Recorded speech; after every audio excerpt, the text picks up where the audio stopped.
All right, folks, black mayors all across the country, they are sick and tired of Confederate monuments. And the mayor of Enfield, North Carolina, took down one of those monuments. Mondale Robinson said enough is enough. He replaced a white Republican mayor in that particular town in North Carolina. The decision to topple the 94-year-old monument on Sunday night was based on the best interest of the nearly 2,400 people who live in the city, 85% of them black. This is what happened.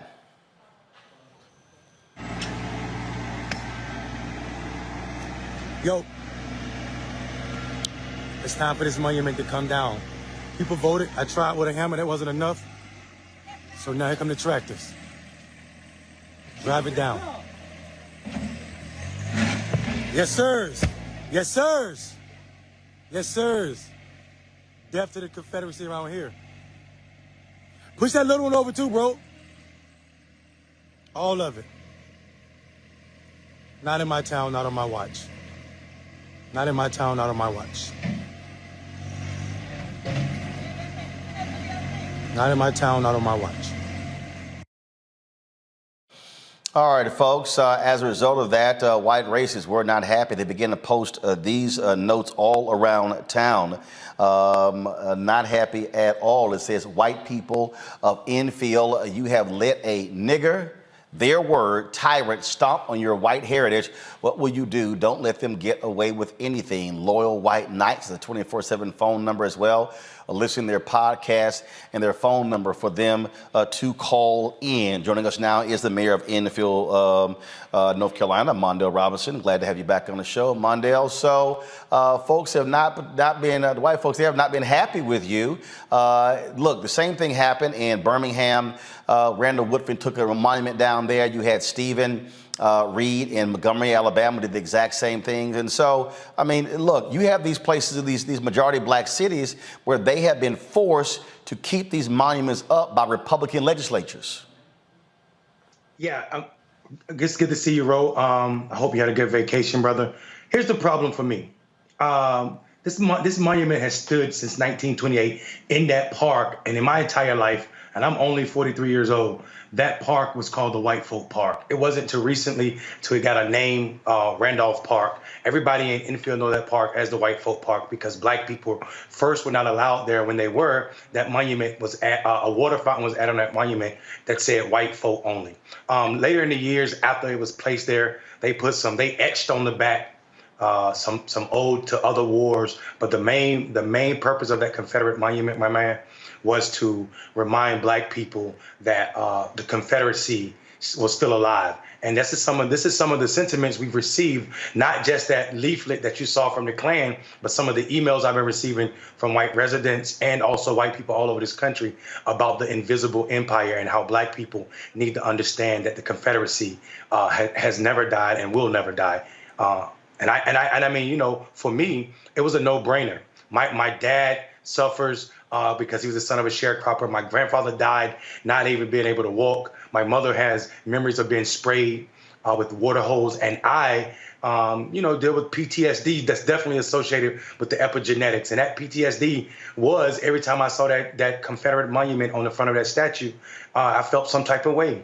This park is less than a block away from my house. And it had to go. So, you know, I'm not going to sit around and talk about it. I'm just going to do it. And whatever the legislature want to do, whatever the SBI want to do, we can deal with that when it's time to deal with that. Now, is there a state law in North Carolina that prohibits Confederate monuments from being taken down or removed without approval from them? So this is the tricky part. There is a statute that was passed 2015 and modified in 2017 in North Carolina that says you cannot you can't permanently move or remove statues that are odes to veterans or that are murals to veterans. But that's if the state own it. There are some exceptions if it's personally owned by a private group like the Daughters of Confederacy or if it's property of a town or a city that state does not want you moving those monuments, but my board voted 4-1 to remove it. So I did that, knowing that we had exceptions. There are exceptions for moving monuments if it poses a public safety or a risk to the public health. And I feel like Black children seeing this monument in the front of swing sets at a park is definitely a threat to their personhood. And I felt that's enough grounds to take it down the way I took it down. And so with this, with that particular statute, in the case of Alabama, there's a fine. There were people who stepped up, paid the fine in Birmingham, paid the fine in Montgomery, and they moved on. What are the repercussions you might face in North Carolina? So here's the tricky part. The SBI is doing the investigation, but when they interviewed me, they told me they were doing the investigation on behalf of Halifax County, the county where Enfield is. The problem with that is there's no client. I mean, there's no plaintiff in this case because the SBI was talking to me about destruction of property, personal property. Well, my town owns that property, so I don't know what destruction they're talking about. Because Enfield is not going to press charges against me. The call to the SBI was actually done by Enfield's police chief because he felt like he didn't like the way I took it down. But he's not a voting member of our board. Our board had already decided that it was going to go. And I told the board to save the town money, I'll take it down myself. And I did just that. So whatever the repercussions is, if it's a fine, if it's a charge, we're going to carry on doing what we do, Roland. You know that. Totally understand. Mondo Robinson, we surely appreciate it. Thanks a lot. Indeed. All right, I'm going to bring in my panel right now. Dr. Mustafa Santiago Ali, former senior advisor for environmental justice at the EPA. Teresa Lundy, principal founder, TML Communications. Demario Solomon Simmons, civil rights attorney, founder, Justice for Greenwood, will be joining us a little later in the show. Look, here's the whole deal here, Teresa. You've got these Republicans who are defenders of the Confederacy. They do not like when Black folks exert their power. They want to control these cities. Now, Republicans love talking about local control, except when Black people are in charge. You're absolutely right. But even the basis of what the Confederacy stood for was about controlling slavery, controlling the rule of law of which Black people were enlisted in. And so, as we think about what the Civil War looked like and, what they were fighting for, part of it was the moral sense of slavery. And so now it's modern day slavery in the midst of having these elected officials still trying to control African Americans, our funding. They come with different laws and, also just try to matriculate different things that really don't have a hold on some of our communities. So it's definitely important that we start to understand and what it looks like, and also the senders of these messages who say they fight against slavery, but yet we keep seeing time and time again when their claws actually hang out for them. And the thing here, Mustafa, it is simple. These Republicans do not want Black folks determining their own fate. They want to force Black residents and Black elected officials to have to keep these Confederate monuments. They want to keep the Confederacy alive, and that is today's Republican Party in Mississippi, in Alabama, in South Carolina, in Georgia, in Arkansas. We could go on and on and on. It is in the South. Yeah, my grandmother says you have power unless you give it away. So we're utilizing our power. We're utilizing our power to make sure that monuments of hate no longer have fertile ground in the 21st century. And we also understand that these monuments of hate also have traumatic impacts in and on our lives. And we are no longer going to carry that trauma by allowing these types of things to be placed and to be viewed inside of our communities. So I'm very, very happy that the mayor moved forward in the way that he did and the decisiveness of the way that he did. And I hope that all of us will also back him up. If there's a fine, we should make sure that the money is raised in a matter of minutes to make sure that that's taken care of. I just get a kick out of the folks, again, who do all they can to defend this nonsense.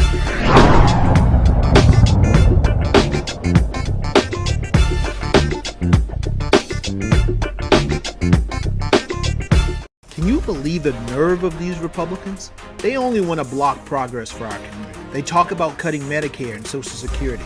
They played politics with veterans' health care. They voted against the George Floyd Justice and Policing Act and funding for our HBCUs, and against lowering prescription drug costs for our seniors.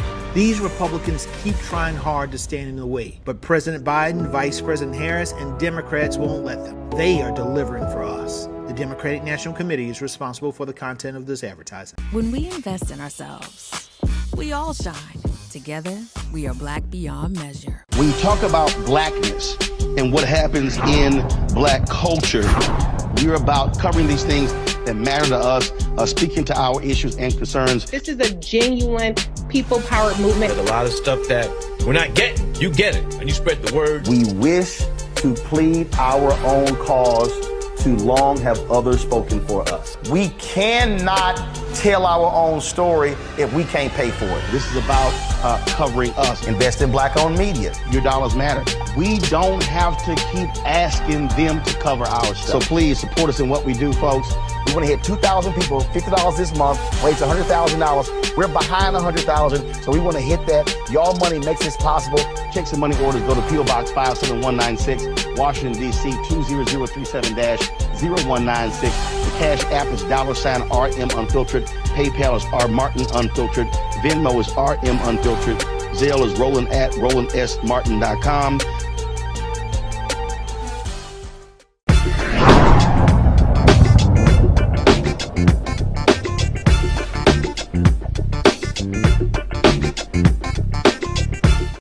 All right, y'all. So over the weekend, some all kind of drama took place with the Florida A&M football team. 26 players were ruled ineligible to play against the North Carolina Tar Heels. They had so few offensive linemen that the coach literally considered canceling the game. That would have been detrimental because this was a $450,000 payday to Florida A&M. Now, y'all know HBCUs, they ain't getting no $450,000 games every single week. And so this absolutely mattered. They chose to actually play the game. They were competitive for about a half with Florida A&M, with North Carolina, ended up losing to them, giving up 56 points. Now, the president of Florida A&M University, Larry Robinson, released a letter, and this is what he released, okay, in response to all of this drama regarding these ineligible players. Pull it up, please. This is the letter that he released. Put it up in my monitor here. And so what he said in his letter, this was released publicly, okay, about Florida A&M. He said, and first of all, y'all, why are we using this? This should be in our graphics form. This is simply too small. You can't read this, okay? So we shouldn't be showing this here, okay? Greetings from North Carolina, where our Rattler football team and coaches are getting ready to face off against the North Carolina Tar Heels at 8 p.m. tonight. I'm incredibly proud of our coaches, staff, volunteers, alumni, and friends who are here to support the courageous young men on our team who will compete to the best of their abilities in this contest. The Marching 100 band is also here and will mesmerize the crowd in their typical fashion. I must commend our Rattler football team members for expressing their concerns about matters that my administrative team and support staff will handle more effectively. We have a responsibility to work together with our student athletes, coaches, and staff to provide academic, health, safety, and other services needed for student success at Florida A&M University. We have a shared commitment to a culture of accountability and compliance, and as senior administrators and staff, we must lead the way. I often brag about our students and their willingness over the years to engage in important matters of the public's good and of significance to their well-being. I'm incredibly proud that these young men stepped up in the face of current challenges and expressed their concerns in that revered Rattler tradition. The issues raised by these young men will get our full time and attention and will be prioritized by our recently established athletic support committee, which includes administrators and staff from throughout the university community. These matters will be a standing agenda item at my weekly senior leadership team meetings. We will see progress. And as for today, our team is here. Our coaches and staff are here. We will compete and do our best to win. Once again, I am thankful for all of the coaches, staff, and student athletes who played a role in making this happen. Okay. Let me go ahead and just say this right now. And again, y'all, I've spoken on the Florida A&M campus. Y'all know how I feel about the importance of HBCUs. I know many Florida A&M graduates, my frat brother Will Packer, Rob Hardy. I know Cheryl Smith. I know Kim Godwin. I mean, all kind of people. Myra Lowe is down there. She's the head of the School of Communications. I was just with her when Ben Crump gave them a $50,000 check for the School of Journalism. But I ain't got no choice but to say this. President Robinson, that is a bullshit ass statement. That was put the statement back in my mind. That was a trash ass statement from the president of Florida A&M University. First of all, in the letter, he says, our recently established athletic support committee, which includes administrators and staff. You fired the damn you fired the athletic director. If you have a real AD, you don't need no damn athletic support committee. That's the point of a damn athletic director. The point of an athletic director and athletic department is to actually do what the hell you're supposed to do and have your university in compliance. How the hell you go to the first game and you don't know who's eligible? This is real basic. This is some basic ass administrative duties. And then to say, these matters will be a standing agenda item at my weekly senior leadership team. You just found out 2 days before a game, you find out that 26 players not eligible. Guys who transferred in from other places. You don't know they're eligible? What the hell were y'all doing at Florida A&M? We ain't talking a small private NAIA HBCU. We're talking about a member of the Southwestern Athletic Conference, a school that's one of the top football programs, and y'all just figured this out? Y'all might say, oh, Roland, don't be dogging Florida A&M. Okay, show the letter the players dropped today.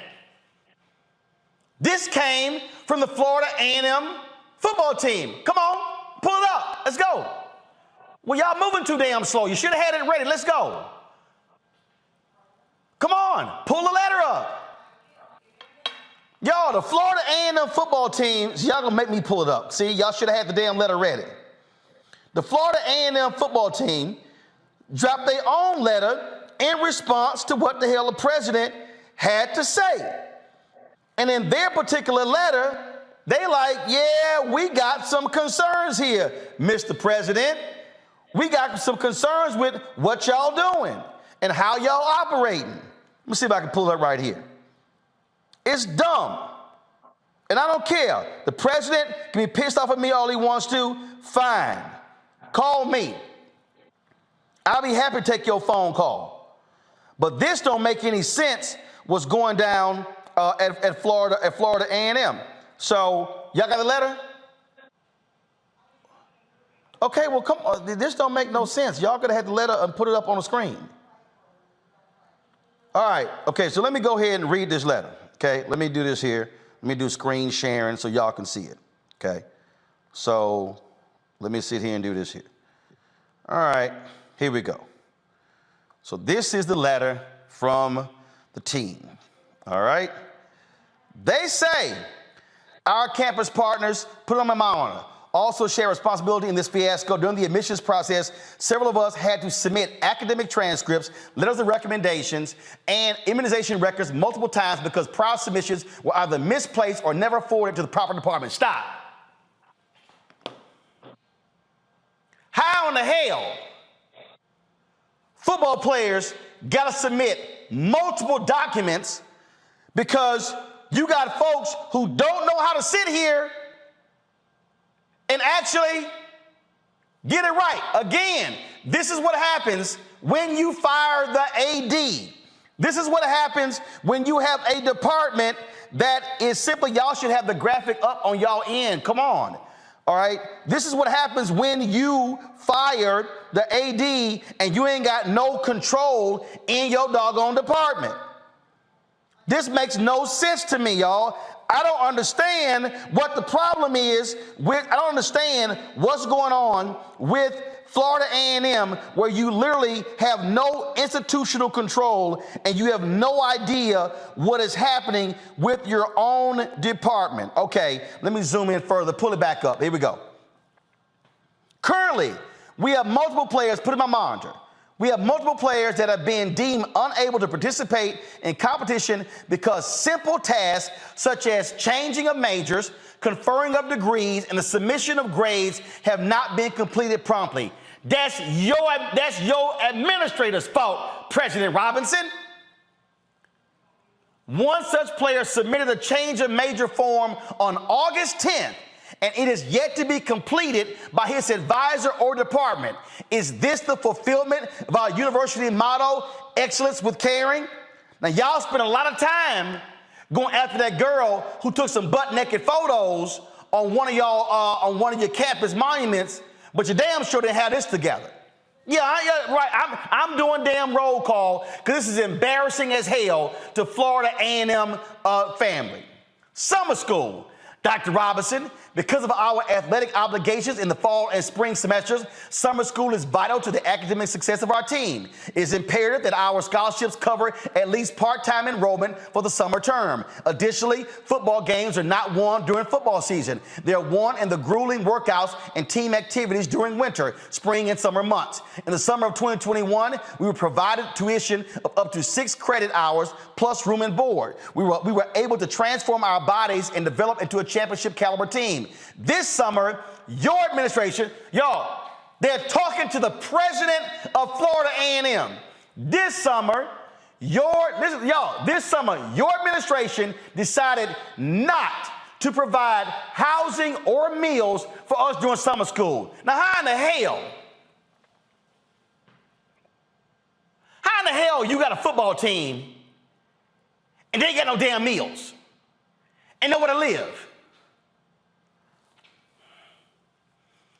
This decision has had detrimental effects on our preparation for the 2022 season. Many of us were not able to maintain or increase body weights because of a lack of nutrition. Y'all, we talking football. Your ass gotta maintain strict.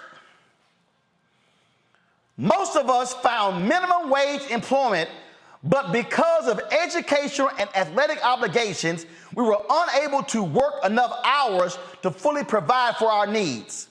Do you think the same conditions are placed on the players at the University of North Carolina or Jackson State?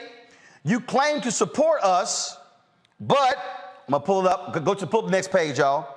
You claim to support us. If I can pull it, there we go. Here we go. You claim to support us. Support is much more than cheering for us during games or offering a few kind words after a big victory. That press release you sent out, President Robinson, that's what they're talking about. We are in the midst of the search for the next athletic director at FAMU.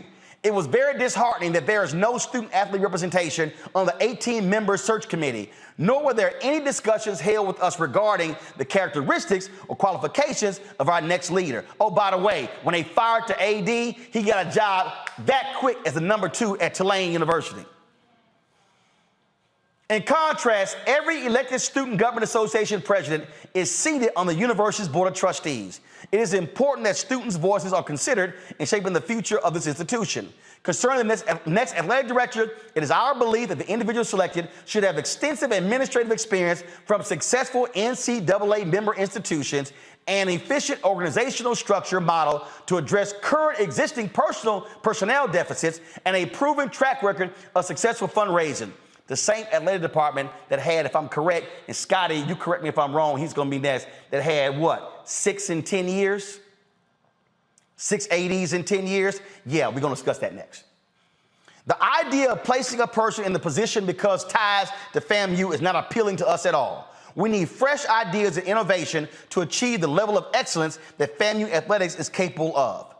Underappreciation. Dr. Robinson, the NCAA allows players to receive 4 tickets for all games in which we participate. That has been the standard since we arrived at FAMU. Last week, we were informed that the current athletic administration had reduced the number of tickets that we will receive from 4 to 2. So your ass can't feed them. You can't house them. Now you're reducing tickets. This decision left our family and friends who had already made arrangements to travel to Chapel Hill scrambling to purchase expensive tickets to see us play. That's how you treat your football players, President Robinson? Our family and support systems should not be burdened in this manner. The vast majority of them incur hotel and travel expenses, and the facilitation of game tickets should require minimal effort from our athletic administration. Is that the last part of that statement?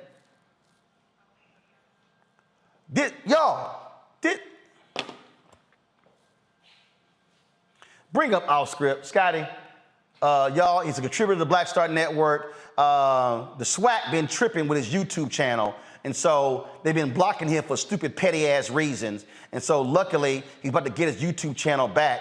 And SWAC, y'all keep playing games with Scotty. Don't worry about it. I hit some higher-ups at YouTube because y'all tripping. Oh, yeah, don't think I ain't going to call somebody at the top of the food chain. Y'all keep playing with the brothers because y'all don't like his criticism. Scott, this is stupid right here. And that was a bullshit statement by the president. Yeah, and the president of FAMU may not invite me to the campus, may not come on the show, but somebody got to say it. And the players were nice. They basically said the president is full of crap. Absolutely. And see, you missed the last section. I think the last section is the best section. I got it on my computer. I'm going to find it. Go ahead.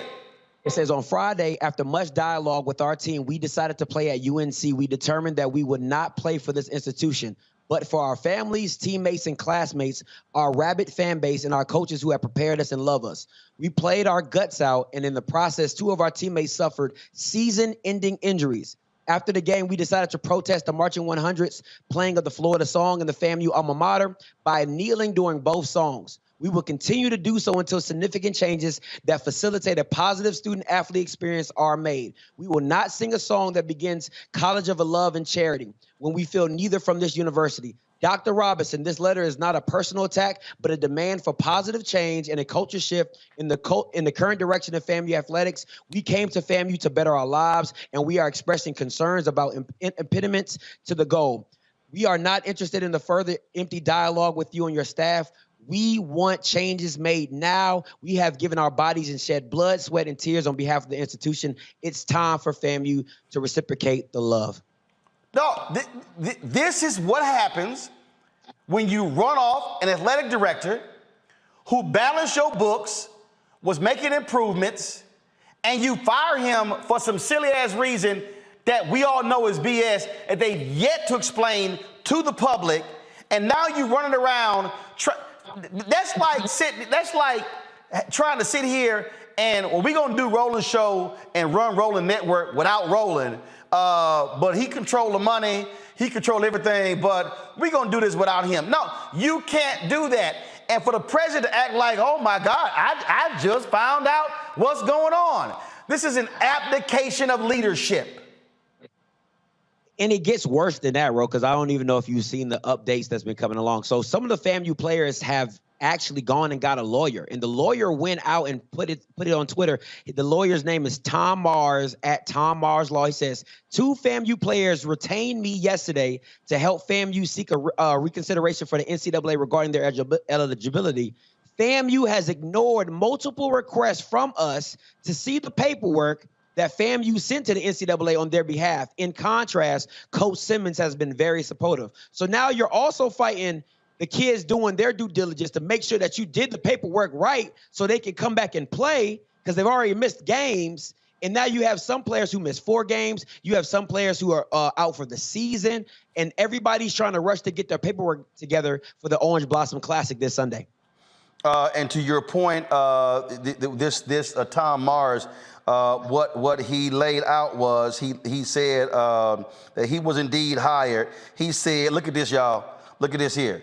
He said, incredible mismanagement by FAMU.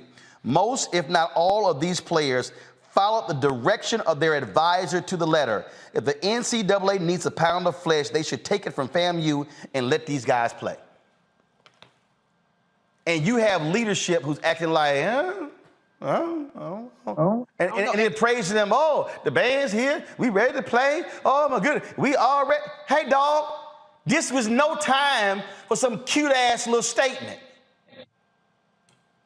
Absolutely. And what makes it even worse and what people have to really realize is the kids actually did it for the school, because even though they say the fans, if you break a buyout, if you break a contract where a school is supposed to pay you $450,000 on the day of the game, I believe the return penalty was that FAMU would have had to pay North Carolina $500,000 just for them missing that game. So in return, they saved FAMU a big check that they could not cash if they didn't play the game. And here's the deal. Those players did not have to play that game. They could have said, we ain't playing. And now FAMU had to cough that money up. So you're right. The players saved FAMU's ass. And you're not seeing the reciprocity coming back to FAMU players. I've had conversations with some FAMU players to where they're saying they're bunking up with other teammates. They're bunking up with females at the dorms. They're not allowed in the cabs sometimes because they don't have money for food and things like that unless the coaches are with them.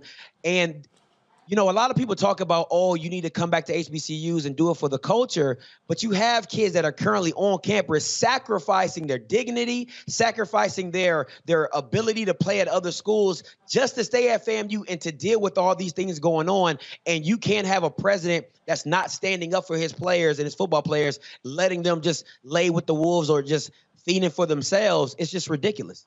Y'all, look, I know Julian had to go. Call her back because I really need, she was the president of Bennett. I just need her just to weigh in as a former HBCU president. Makongo is there, Renita is there. Makongo, this is an abomination. That statement from President Robinson, that is not leadership. Look, everybody knows you, Roland. You always say if you do good, I'm going to talk about you. If you do bad, I'm going to talk about you. Either way, I'm talking about you. And this is, I mean, goodness gracious. This is a lack of leadership once again, on every level. And schools are supposed to be places where they are creating leaders of the future. They are not only jeopardizing these men's athletic careers, they're jeopardizing their academic careers and their future professional careers. These brothers are going to have to spend time probably going back to summer school, taking extra classes, probably going to have to take more jobs. We don't know what's going on with any of their type of financial aid or loan or grant status as players. He is potentially destroying the lives of these men for years to come. And we already have issues enough with HBCUs as it relates to getting them the funding that they need and the respect that they need and that they fight for every single day with real leaders and real athletic directors and real presidents who are busting their behinds every day for our young people. And this is a failure at every juncture. And I'm so glad you played the letter of the students, because without that, so many people are just going to go by what President Robinson is saying and say, oh, well, these kids should be thankful just to get an education and they're working with them. No, he's destroying their future, and this is disgraceful. We talked about what BYU did on the other side with the racism and everything, but this is homegrown ineptitude that's coming from our own people that is destroying the lives of these brothers, and I commend them for standing up. And as you said, as off script, they could have cost FAMU $500,000 by not showing up, but they're still there, still showing the character, still showing the spirit, still showing up for the school, showing up for their family, showing up for their community, and they can't even get the proper housing and the meals. This is disgraceful. The athletic director should still be there, and this president has to go. Hey, Scotty, here's the whole deal. People forget that the Grambling football team protested years ago to conditions on that particular campus. The Florida A&M band should say, ain't gonna be no halftime unless you fix what's happening with the football team. This is where you gotta have allies saying, no, business ain't gonna be business as usual. And this is where, and Florida A&M is also a state school. Where in the hell is the Florida Black Caucus? Where the legislator is saying, hey, what's happening here is wrong. This is utterly ridiculous. And for the players to be complaining about not having housing and no food, man, give me a damn break. No, it's ridiculous, and you see it you're seeing it at just every level because this happened last year where a few players, not to this magnitude of 26 players, but you had very significant, prominent players that you were expecting to come into this OVC game that were supposed to be playing. They weren't playing. Why? Because of paperwork issues. And now you having one person in compliance who has to do all the compliance and all the push of the paperwork for all these athletes. But to me, they'll say, well, we're underfunded, under-resourced, but you still cashing checks. You still getting paid on the 1st and 15th. So you're okay to spend the money, but you're not doing the work that's required to get the check. So something has to give. You either have to come out and ask for help publicly and say, hey, FAMU is leaving me without the resources to do right by these kids, because you being in silence to me just says that you're adding to the problem. You're just hiding it and hoping you wouldn't get caught, but you got caught. And Renee, here's the deal. These HBCU students ain't playing. We saw protests at Howard University over dorms. We saw it happening down there in Atlanta. We see it happening at Lincoln University. Tennessee State, not Lincoln University. Tennessee State over housing. These folks will go to social media and call your ass out. They ain't playing that whole game. Yo, don't criticize us because you'll make us look bad. No, you're making yourself look bad. No, this is terrible. It's egregious, and it's also unbelievable. And the reason I say it's unbelievable is because we all know that HBCUs are struggling, usually struggling financially, but some of these problems are not even about money. That's what's so unbelievable. It's like they could just do better. And it's just such bad timing, too, when you've got now unprecedented attention towards HBCU athletics with everything that Deion Sanders has done.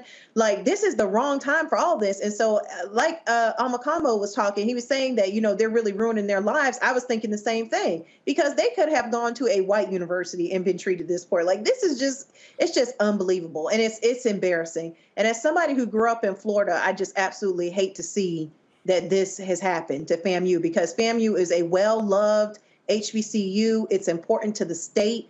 It's important to our culture. I mean, it's just unbelievable, and it's unacceptable. Hey, Scott, I'm gonna give the final word, but I'm gonna say this here. President Robinson, you need to come on this show.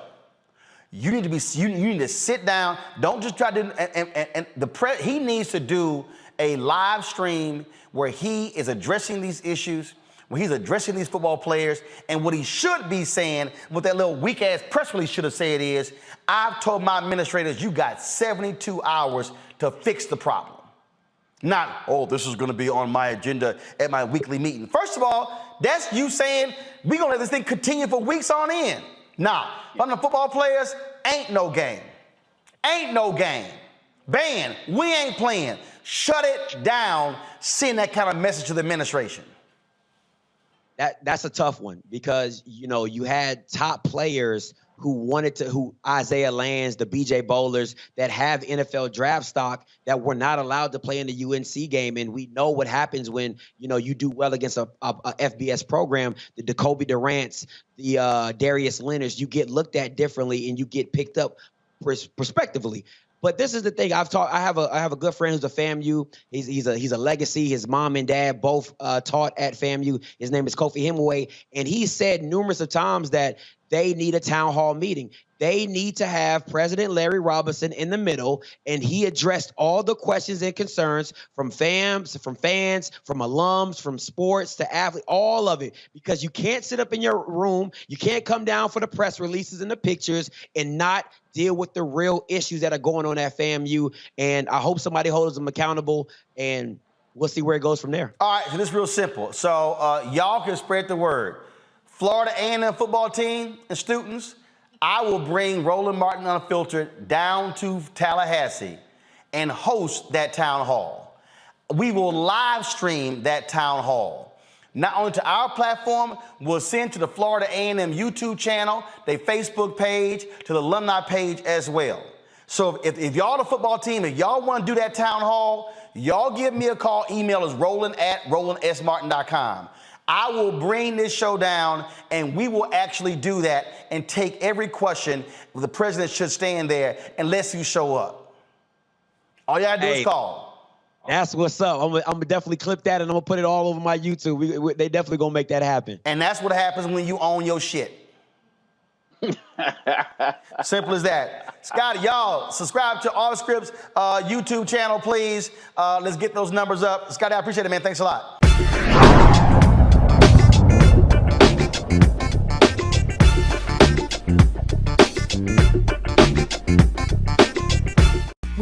invest in ourselves, we all shine. Together, we are Black beyond measure. Can you believe the nerve of these Republicans? They only want to block progress for our community. They talk about cutting Medicare and Social Security. They played politics with veterans' health care. They voted against the George Floyd Justice and Policing Act and funding for our HBCUs, and against lowering prescription drug costs for our seniors. These Republicans keep trying hard to stand in the way, but President Biden, Vice President Harris, and Democrats won't let them. They are delivering for us. The Democratic National Committee is responsible for the content of this advertising. When we invest in ourselves, our glow, our vision, our vibe, we all shine. Together, we are Black beyond measure. When you talk about blackness and what happens in black culture, we're about covering these things that matter to us, speaking to our issues and concerns. This is a genuine people-powered movement. There's a lot of stuff that we're not getting. You get it, and you spread the word. We wish to plead our own cause. Too long have others spoken for us. We cannot tell our own story if we can't pay for it. This is about covering us. Invest in black-owned media. Your dollars matter. We don't have to keep asking them to cover our stuff. So please support us in what we do, folks. We want to hit 2,000 people, $50 this month, raise $100,000. We're behind 100,000, so we want to hit that. Y'all money makes this possible. Checks and money orders go to P.O. Box 57196, Washington, D.C. 20037-0196. The Cash App is $RM Unfiltered. PayPal is R Martin Unfiltered. Venmo is RM Unfiltered. Zelle is Roland at RolandSMartin.com.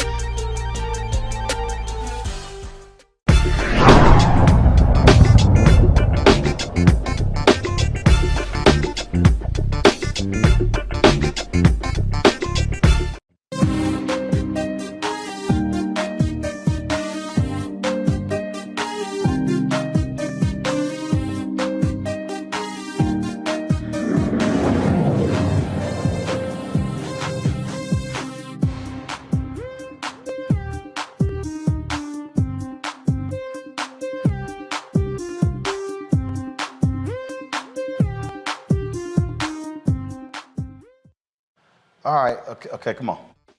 I don't know what.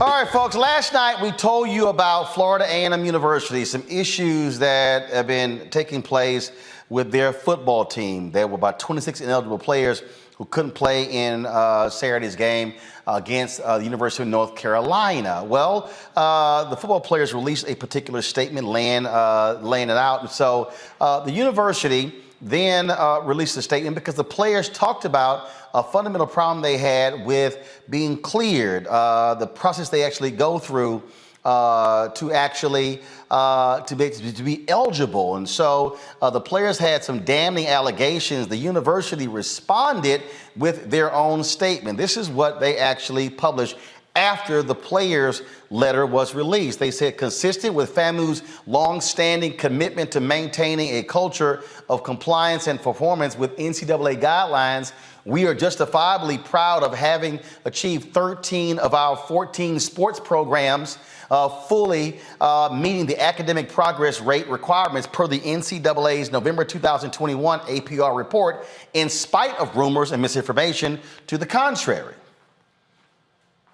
Our compliance team, which includes partners from compliance, athletics, academic affairs, and student affairs, has been working diligently with athletics since fall of 2021 to implement plans for the remaining non-compliant program to meet the required APR score and join the others so that 100% compliance is achieved. Okay. All right. After the assessments of spring and summer 2022 academic progress, the compliance team exercised its diligence to complete the certification progress on August 11th before the fall sports season began. There are, as always, tight windows, and beginning on August 13th, waivers began to be submitted to NCAA based on feedback from our coaches. The NCAA subsequently issues its decisions on August 24th, 25th, and 26th, 2022. We are confident that our processes are effective effective and timely. We will continue to monitor our efforts in this regard and to pursue all avenues to provide an excellent student experience to every athlete. FAMU is committed to upholding high standards and high rigorous adherence to NCAA guidelines.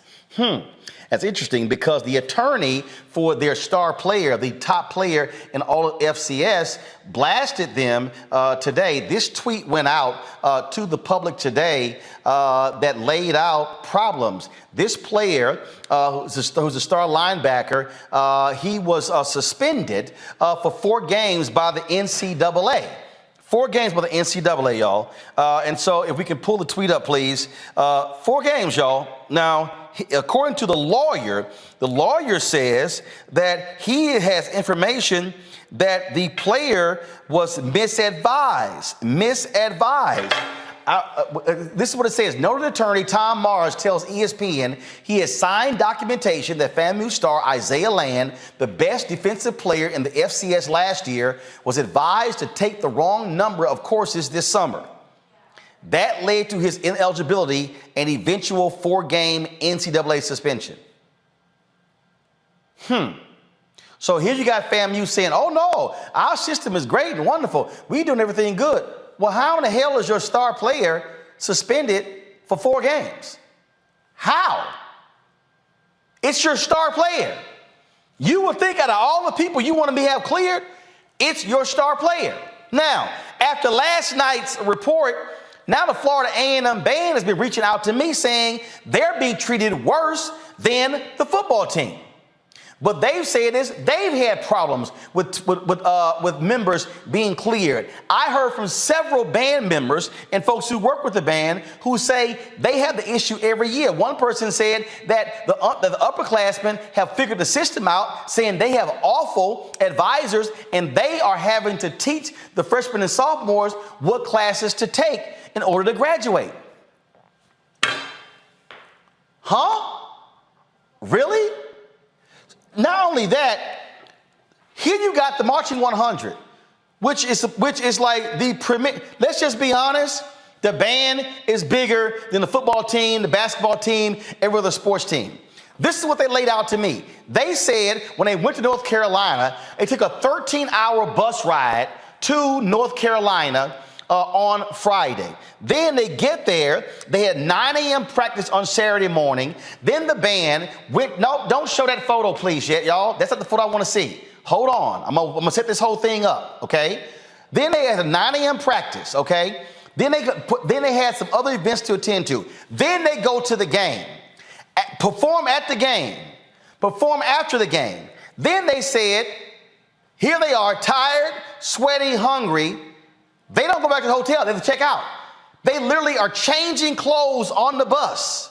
No shower, nothing. Men and women having to change in front of each other.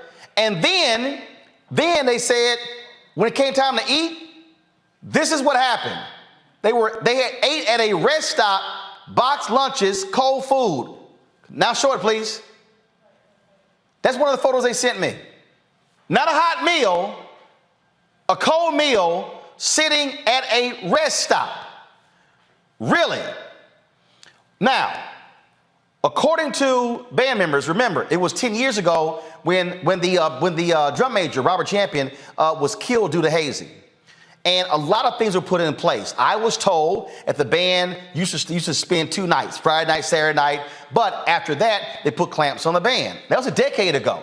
If you're a 21-year-old kid in the band now, you were 11 years old when that happened.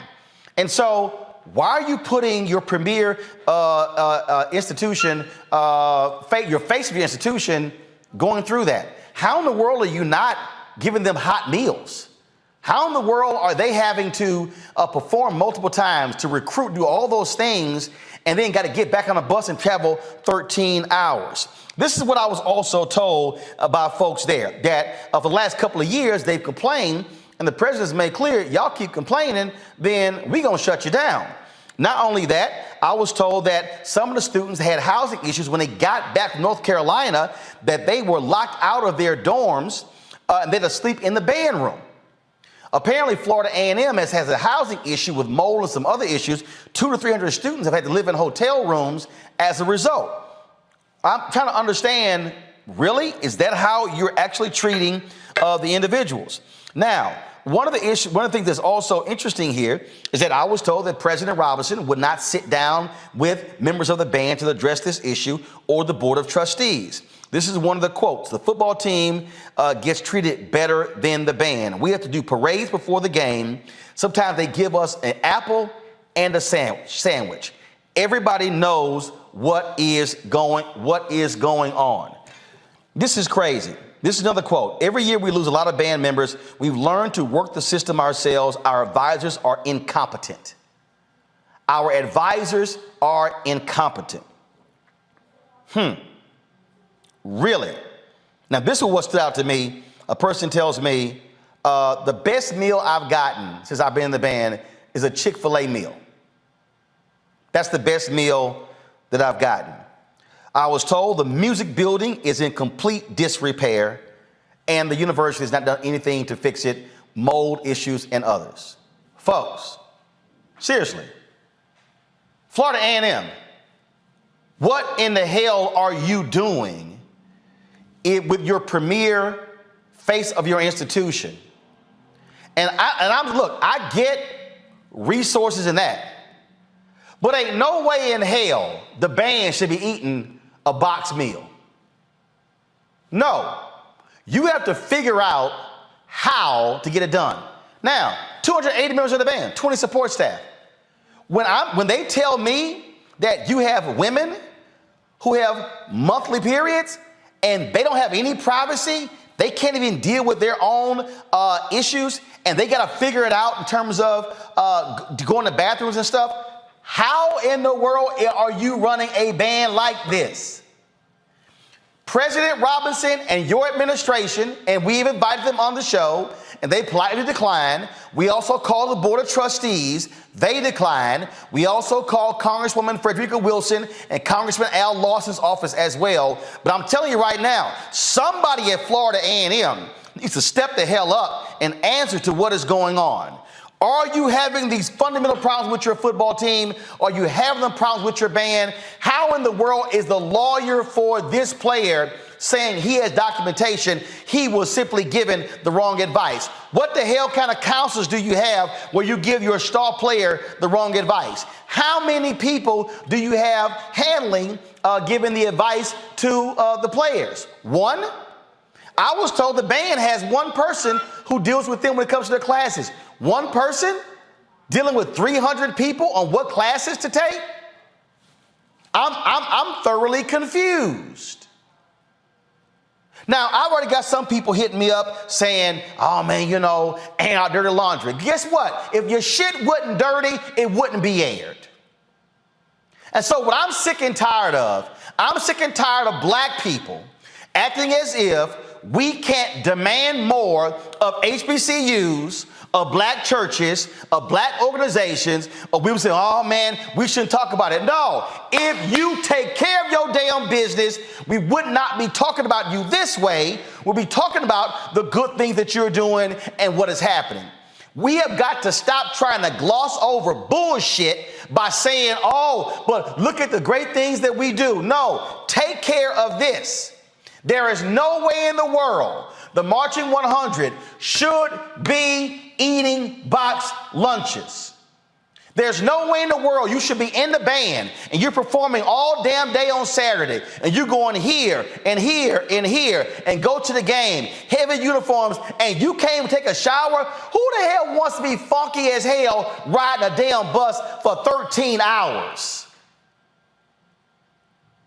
Are you serious? No. Florida A&M, you should be in a situation where they leave the band, they leave the game, go back to the hotel, and they're in a situation where they are able to rest, to shower, and to eat hot meals.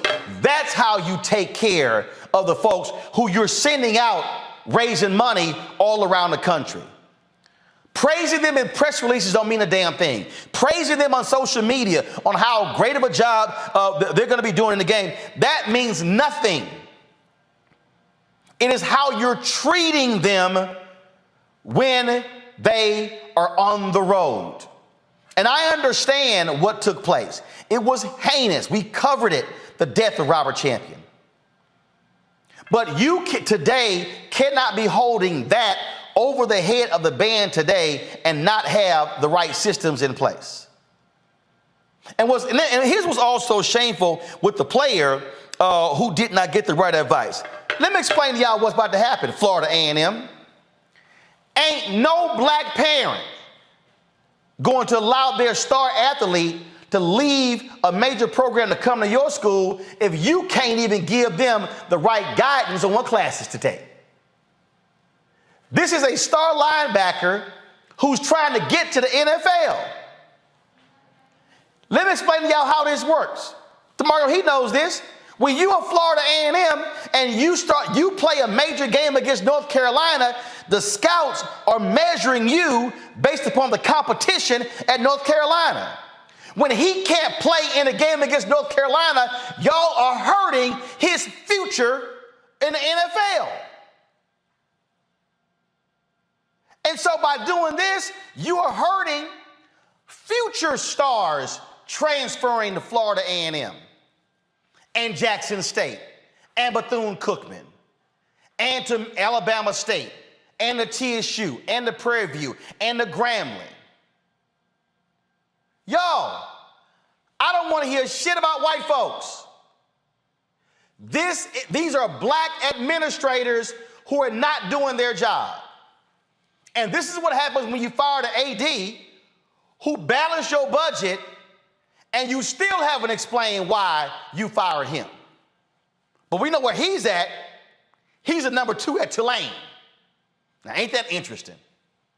He's a number 2 at Tulane, but he got fired as AD at Florida A&M. Y'all have heard me say this again, and I'm going to keep saying it. I am sick and tired of black institutions talking about, oh, how we're surviving. We must be having thriving conversations.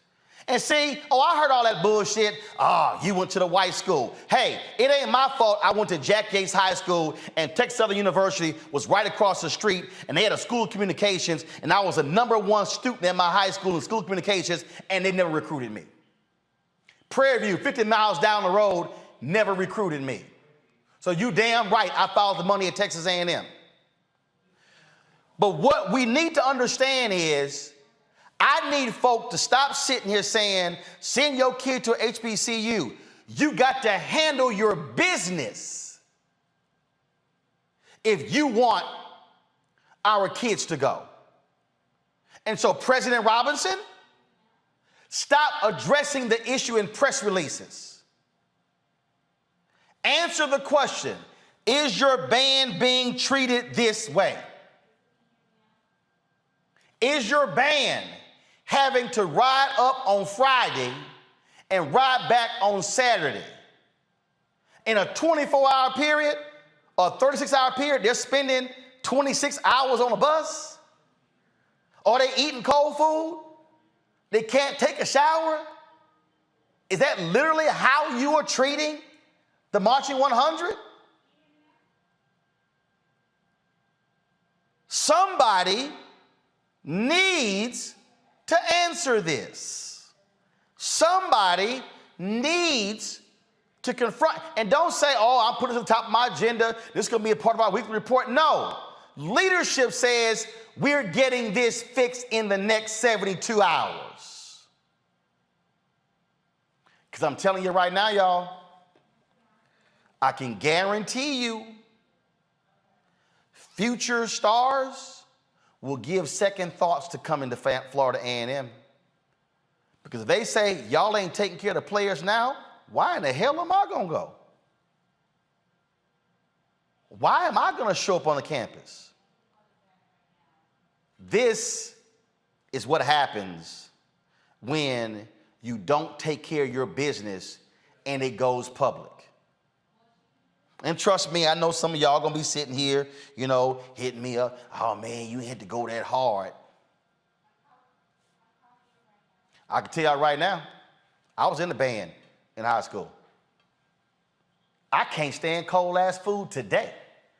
You think I'm going to sit here and march my ass around all damn day at multiple events, then play and march in the game, and all you got for me is a box lunch after the game? You done lost your damn mind. That's not how you are to treat your student body. Florida A&M, President Thompson, do better. Bring my panel in right now. DeMar, I want to start with you. You played at Oklahoma. I'm not even going to remotely compare Power 5, the HBCUs. We know the money is totally different, but I'm sorry. Florida A&M, you can do better than a damn box lunch for your band. DeMario? Things work with a band deal. There you go. You hear me? There you go. All right, deal. I don't know how it works with a band. This is what I would say, because I don't know much about this outside of what you've stated. I think it's a problem just generally for HBCUs to, and Deion Sanders talked about this, when you take a team, you have to be on a bus for 13 hours somewhere. I don't think you should take those type of trips in 2022. You know, in 1975 or 1955, maybe.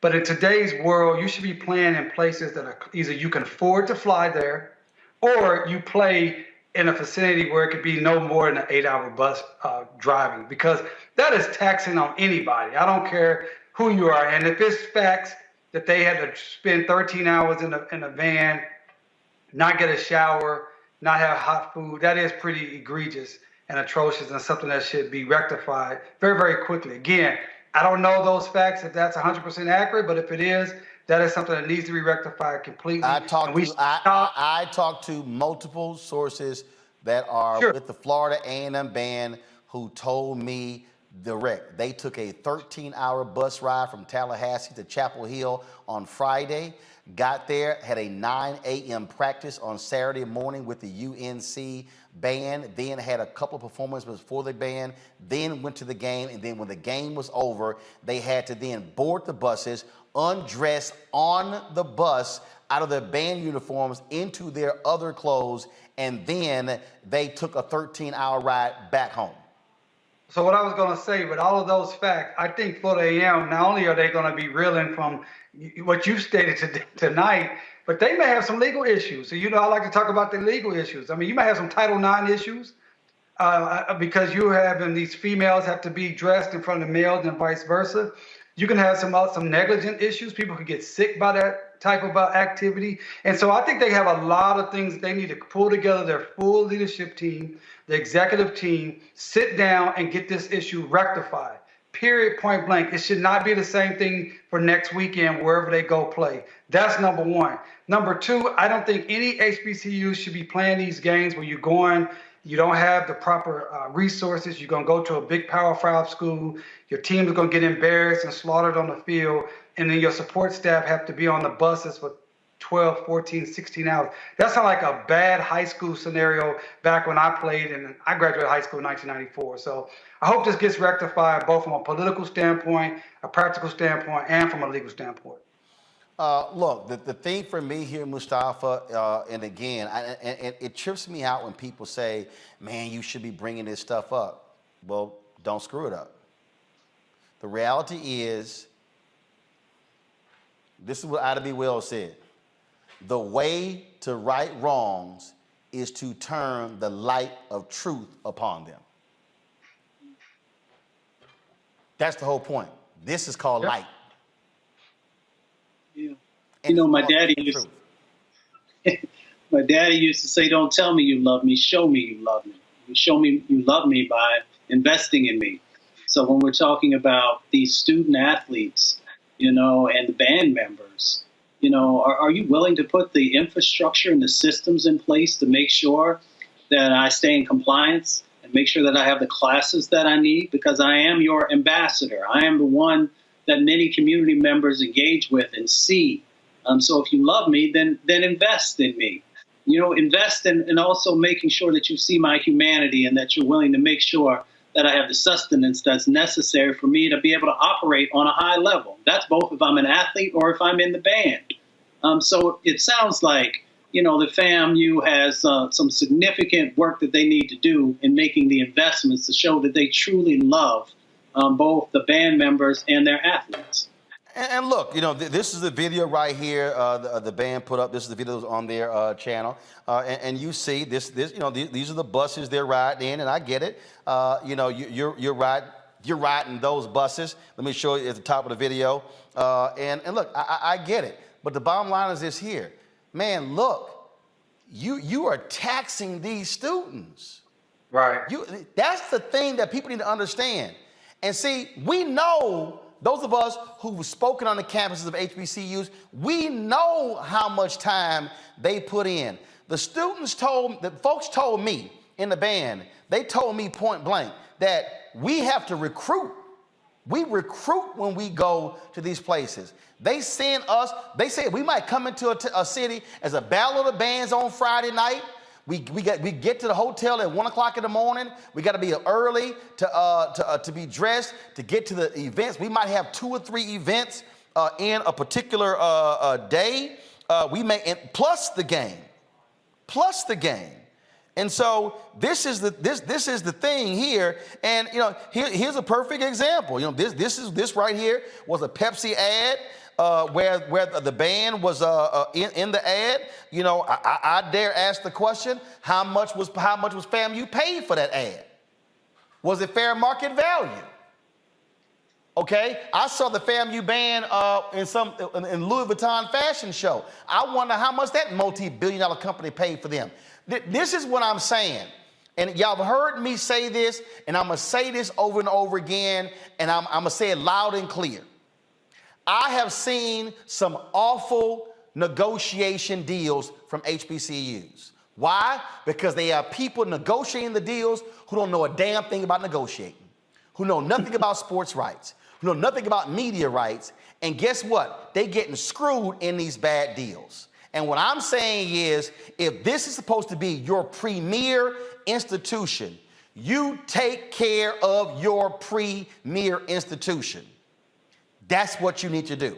And so President Robinson, they've told me, they've said you won't meet with them. The president of FAMU, this is what they told me. I was told point blank today that the band building is in disrepair, that there's mold, it is dirty, it's dilapidated. The president of FAMU needs to go meet with the entire band.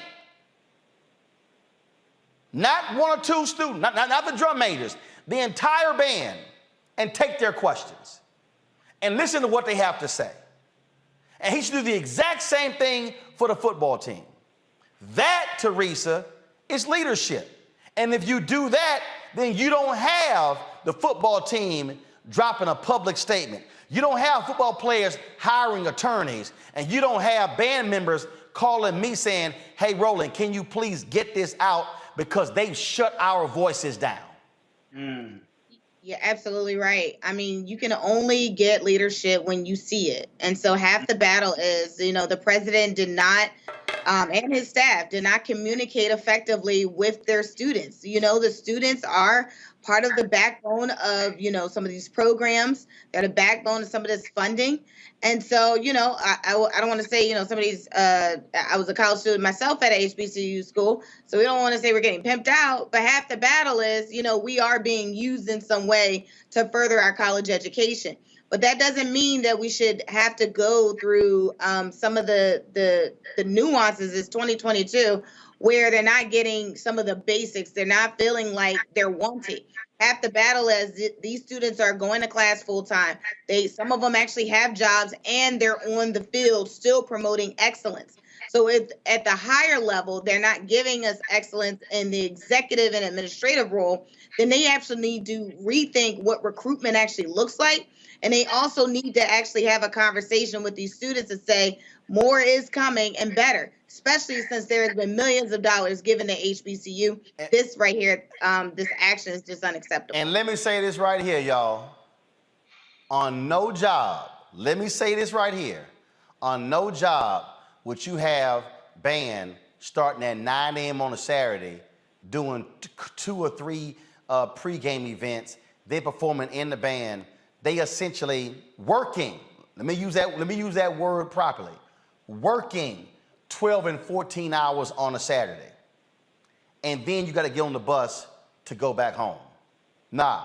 So FAMU president, FAMU board of regents, FAMU alumni, what y'all gonna do?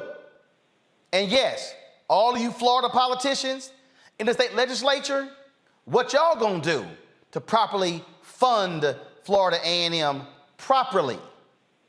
That's the question y'all need to answer. And let me be clear, I am not scared to do another segment. I'll do a Florida A&M segment every day until we get answers. That's a promise. And any other HBCU out there, you doing students wrong, guess what? I'm gonna hit you too. Because if I don't accept less than excellent on this show, do you actually think I'm going to accept it in other black institutions? Hell to the no. All right, folks, back to our Road Mark Unfiltered video in just one moment. When we invest in ourselves, we're investing in what's next for all of us. Growing, creating, making moves that move us all forward. Together, we are Black beyond measure. Folks, Black Star Network is here. Oh, no punches! I'm real revolutionary right now. Support this man, Black Media. He makes sure that our stories are told. Thank you for being the voice of Black America, Roland. Stay black. I love y'all. All momentum we have now, we have to keep this going. The video looks phenomenal. See, this difference between Black Star Network and black-owned media and something like CNN. You can't be black-owned media and be scared. It's time to be smart. Bring your eyeballs home. You dig?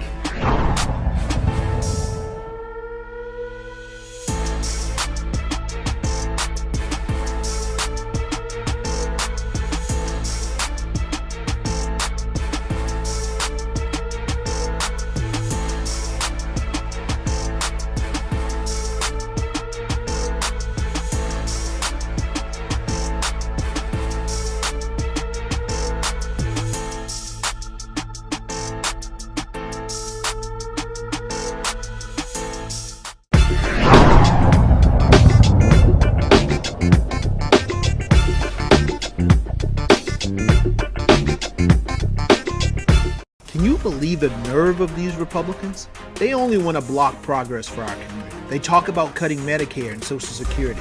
They played politics with veterans' health care. They voted against the George Floyd Justice and Policing Act and funding for our HBCUs, and against lowering prescription drug costs for our seniors.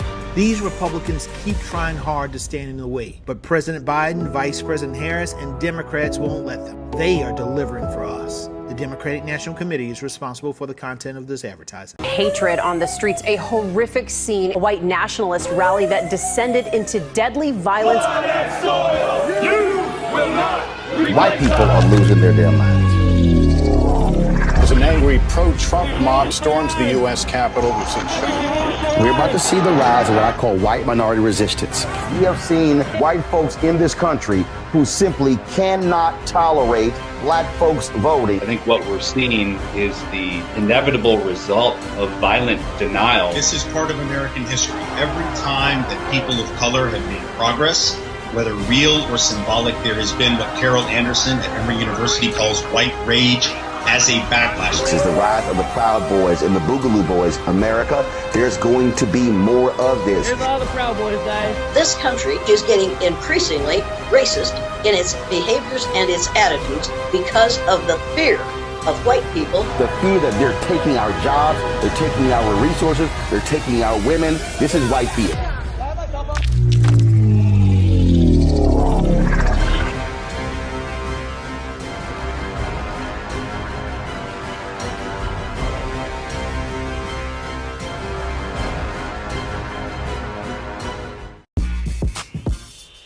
When we invest in ourselves, our glow, our vision, our vibe, we all shine.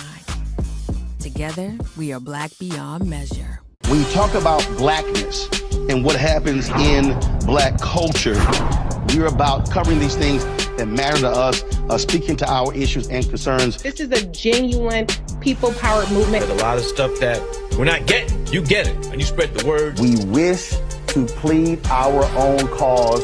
Too long have others spoken for us. We cannot tell our own story if we can't pay for it. This is about covering us. Invest in black-owned media. Your dollars matter. We don't have to keep asking them to cover our stuff. So please support us in what we do, folks. We want to hit 2,000 people, $50 this month, raise $100,000. We're behind 100,000, so we want to hit that. Your money makes this possible. Checks and money orders go to P.O. Box 57196, Washington, D.C. 20037-0196. The Cash App is $RM Unfiltered. PayPal is R Martin Unfiltered. Venmo is RM Unfiltered. Zelle is Roland at RolandSMartin.com. When we invest in ourselves, we're investing in what's next for all of us. Growing, creating, making moves that move us all forward. Together, we are Black beyond measure.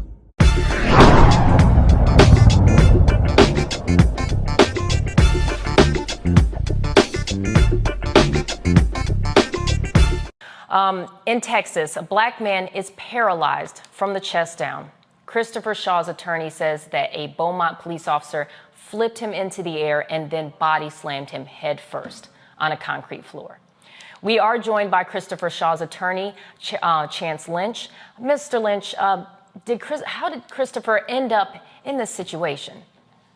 Well, first, good evening to you, and thank you for having me on and taking an interest in this matter. It is extremely sad. Christopher Shaw is 41 years old, and last June, at that point when he was found in the road needing medical attention, the Beaumont police officer, James Gillen, arrived, and upon his arrival, arrested Mr. Shaw for public intoxication. Mr. Shaw was able to identify himself, speak and say who he was and where he was from, and he was still placed in arrest with his hands behind his back, handcuffed behind his back and placed into the patrol car. Once he was arrested, he was taken to Baptist Hospital, and there they completed a very brief evaluation to see if he was cleared to be able to be booked inside of the Jefferson County Jail. Subsequently, they cleared him. He arrived at the Jefferson County Jail, and once he was taken inside the bookend area by Officer Gillen, the surveillance video inside that bookend area showed where Mr. Shaw was placed against a half-glass wall with officer and deputies from the Jefferson County Jail on each side of him and in front of him, while the arresting officer, James Gillen, walked about. There was some apparently exchange of words, and you can see on the video where the officer threw what he was holding to the side, and he snatched Mr. Shaw out of the care, custody, and control of those deputies. He placed him in, it appeared to be almost like a chokehold, and flipped him over in the air, causing him to land on his head. When we saw that video, we thought that Mr. Shaw had died. His body went limp, and he stayed there in that position. And we saw blood coming from his head due to a laceration with him hitting his head on that concrete floor. Officer Gillen also fell on top of him. So Mr. Shaw was about half his size, flipped over in the air again with his hands cuffed behind his back, unable to control the fall or to break the fall or even brace himself. And the officer fell on top of him, causing a laceration on his head.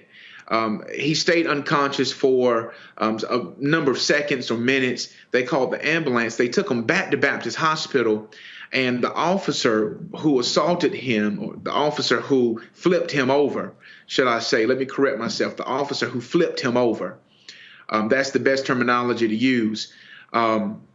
He was the one who was his spokesperson for the medical provision that he needed and the medical treatment. He spoke on behalf of Mr. Shaw. After a very brief evaluation from the medical staff there, he was released to go back to Jefferson County Jail. When he arrived back at Jefferson County Jail, on the surveillance video, you will see that Mr. Shaw is accompanied by the arresting officer and an assisting officer officer. One of those officers is shown literally holding up Mr. Shaw's legs because Mr. Shaw was not able to control his extremities.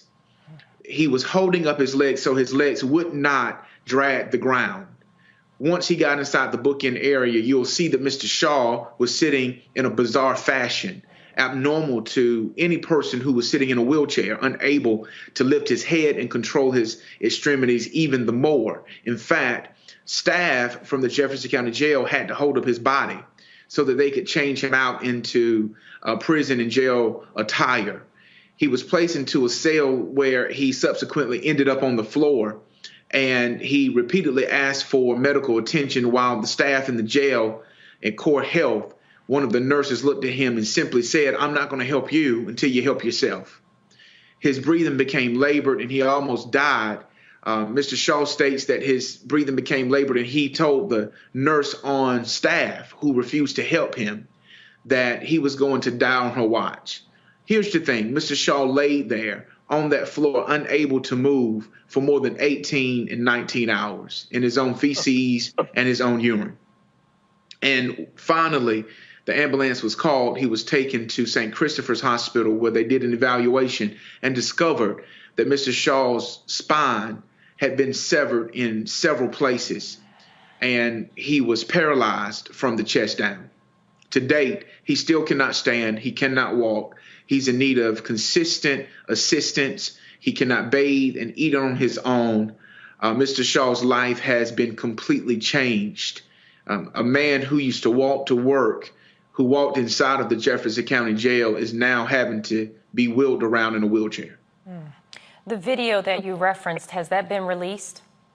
It has not. We have asked for the release of that video.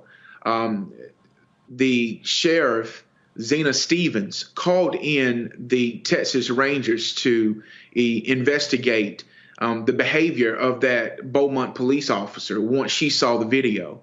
The Texas Rangers completed their investigation, and our request was submitted to the Texas Attorney General's office. Their office has stated that the disclosure is not permissive because it would show the inside of that bookend area. Now, I'm going to be honest with you. I have not looked at the sheriff's website, but I'm told by my co-counsel that the same bookend area that they are protecting, saying that it could possibly be a security risk, is the same bookend area that shows the pictures on the public website.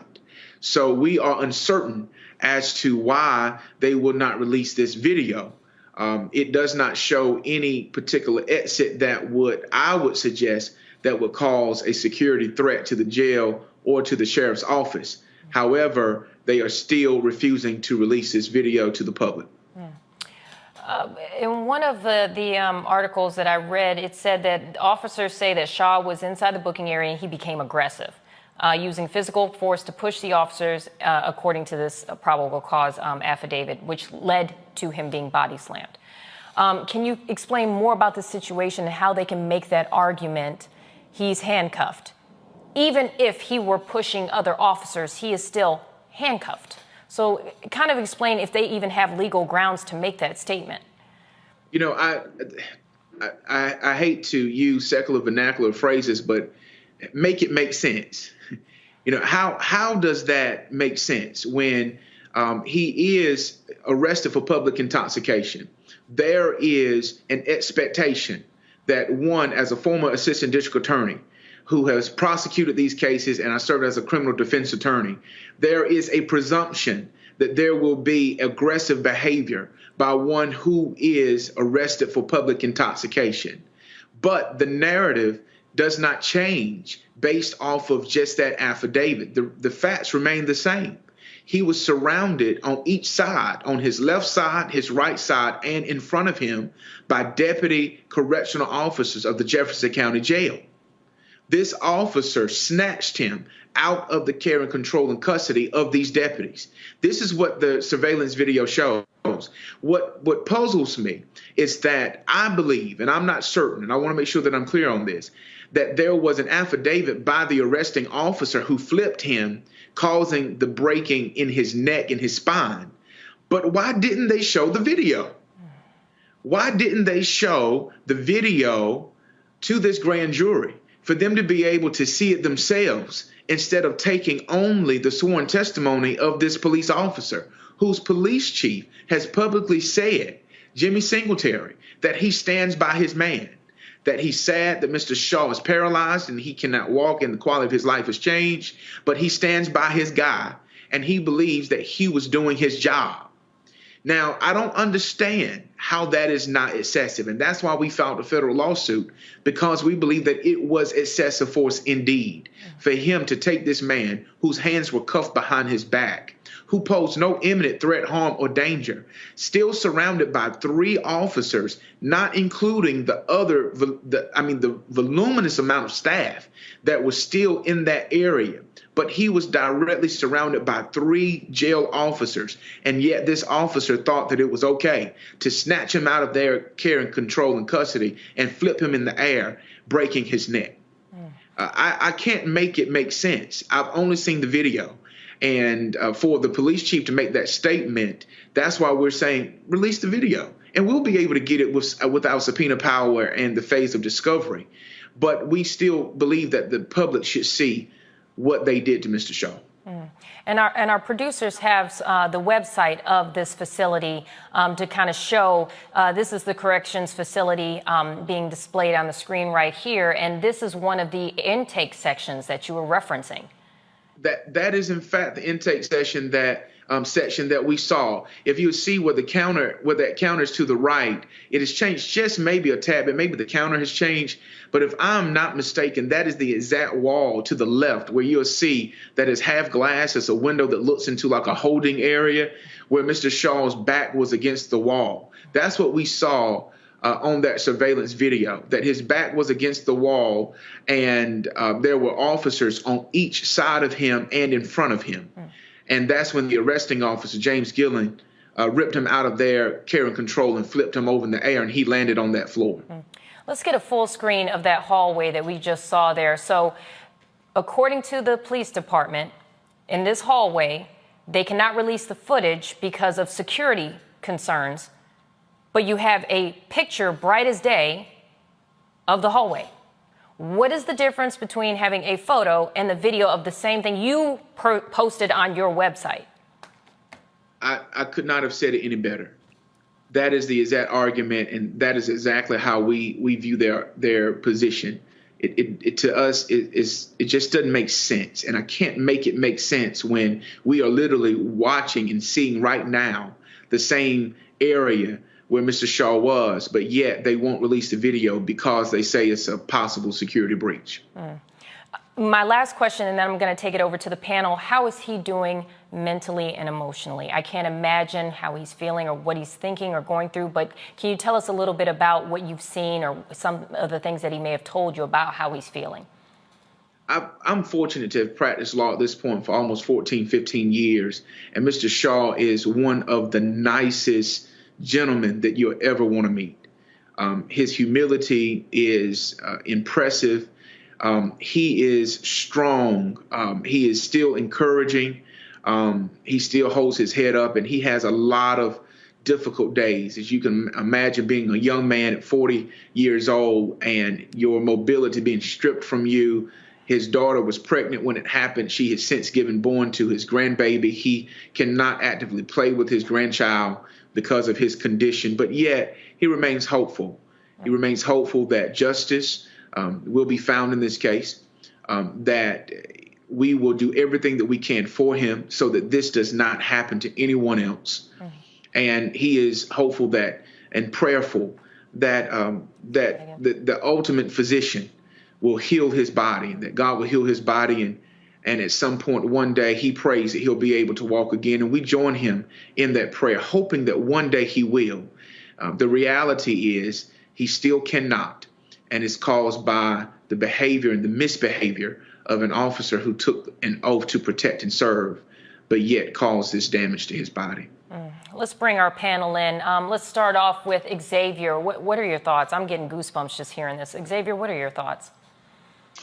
Attorney Lynch, thank you for showing up and letting us know what's going on with the case and standing up for the rights of those that have been treated unfairly by the system.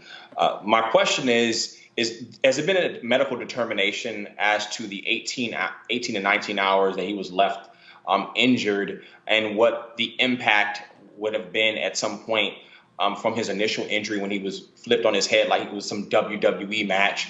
And then secondly, what is the long-term implications in terms of how soon he can get to walking? Will he ever walk again? The prognosis, any physical therapy, the amount of time and hours it will take and money it will take to be able to potentially bring him back whole again? I appreciate that, and thank you for your question. I'm going to have to curtail my answer, and I want to answer your question, but I do want to curtail my response because we do have federal litigation that's pending. And as you know, once litigation begins, I have to be very limited on what I say going forward. I will say that he has undergone a number of operations there at St. Christopher's, and he has not had the financial stability or ability to be able to have ongoing treatment for his physical therapy. As a result of that and his inability to provide that and a lack of coverage to be able to provide the adequate medical attention, you can imagine the impact it has had on his body. The nerve damage, the loss of body mass and muscle mass that he has lost.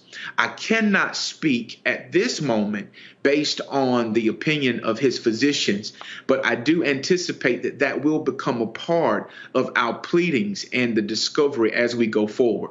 I can tell you, based off of the information that we received from Jefferson County Jail, that he stayed in that cell for approximately 18 plus hours.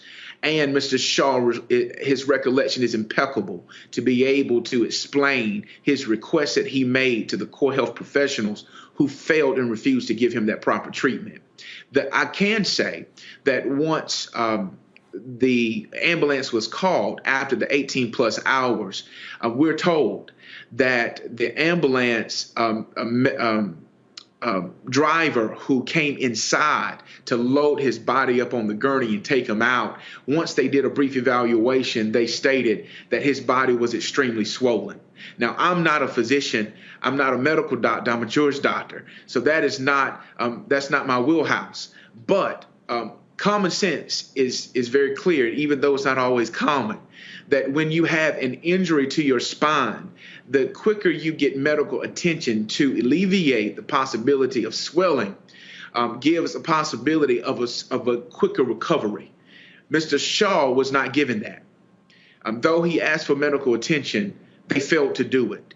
And wherein he could have received adequate medical attention, they chose not to call the ambulance to get him to the hospital based on his request. And he stayed there swelling and swelling until 18 plus hours later, they were called in and he was taken into surgery. Kelly, what are your thoughts, or do you have any questions? My thoughts are all over the place just because this is absolutely yet another tragedy. My heart goes out to him and his family, my prayers as well. But my question to you is, as a community, given that this man has lost his livelihood, what has been done and what can be done as outside of legal things and lawsuits and the like? But has there been a GoFundMe? Has there been any source of income that this man can rely on in order to have some semblance of a livelihood? I appreciate that question, and I'm grateful for activists like Dr. William Barber with the Poor People's Campaign and Repairers of the Breach, the local NAACP, Reverend Jesse Jackson, the Rainbow Push Coalition, their leadership and their activism in this matter. They have taken an interest in Mr. Shaw's matter, and just last week held a joint press conference with our legal team to bring awareness to the Beaumont community, so that they are aware of what happened and the status of Mr. Shaw. Those activists have also privately, in their own way, reached out to Mr. Shaw to be able to provide some type of support other than those in his immediate family. Mr. Shaw and our team are in discussions now of the possibility of establishing a GoFundMe to be able to meet his daily needs. He cannot work. And going forward, we anticipate that he will need a caretaker around the clock. One of the things that Mr. Shaw has stated is that even with his difficulty in eating, he needs assistance to be able to fix his food and to actually feed himself. And so we can project that his needs going forward, he's still a young man, that he's going to have a number of needs, and any financial support is going to be, completely appreciated and needed. Those in the community to join with the local NAACP. The local NAACP right now is led by Michael Cooper, a local pastor. Candace Matthews with the Rainbow Push Coalition, who governs that area for the Reverend Jesse Jackson. She's taken an interest in being able to help him as well.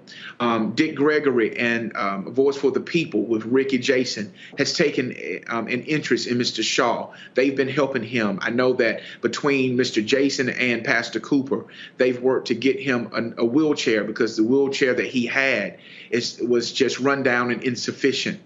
And again, the Poor People's Campaign and the Repairers of the Breach have started meeting weekly to have a weekly prayer meeting to bring awareness to that situation, so that the citizens in Beaumont will not just cause this to just be swept under the rug, but to really take an active role in holding that police chief, that police officer, and this police department accountable for what has happened to Mr. Shaw.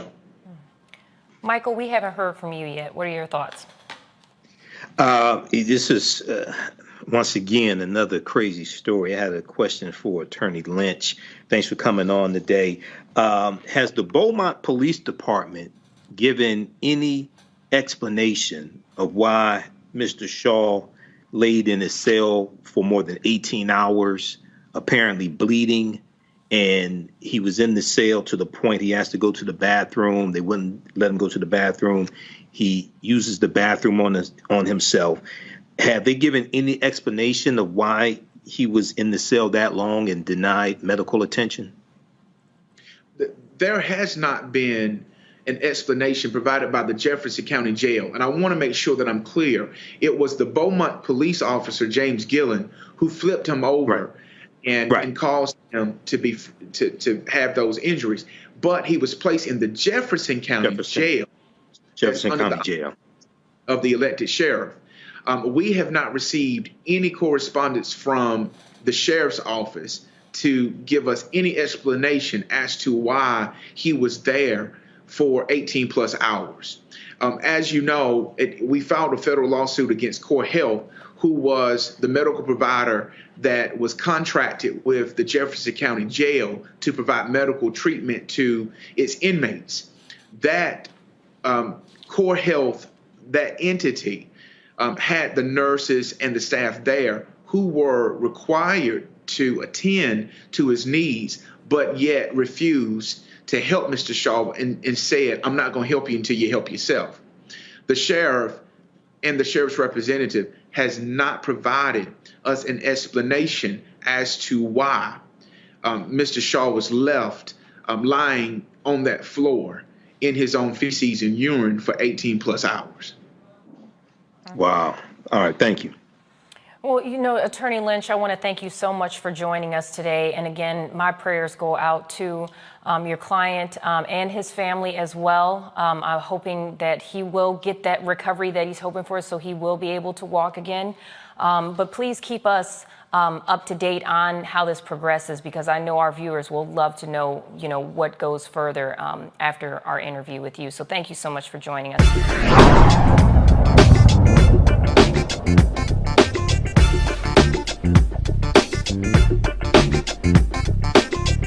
Hatred on the streets, a horrific scene, a white nationalist rally that descended into deadly violence.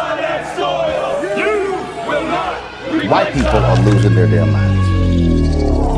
As an angry pro-Trump mob storms the U.S. Capitol, we've seen We're about to see the rise of what I call white minority resistance. We have seen white folks in this country who simply cannot tolerate black folks voting. I think what we're seeing is the inevitable result of violent denial. This is part of American history. Every time that people of color have made progress, whether real or symbolic, there has been what Carol Anderson at Emory University calls white rage as a backlash. This is the rise of the Proud Boys and the Boogaloo Boys. America, there's going to be more of this. Here's all the Proud Boys, guys. This country is getting increasingly racist in its behaviors and its attitudes because of the fear of white people. The fear that they're taking our jobs, they're taking our resources, they're taking our women. This is white fear.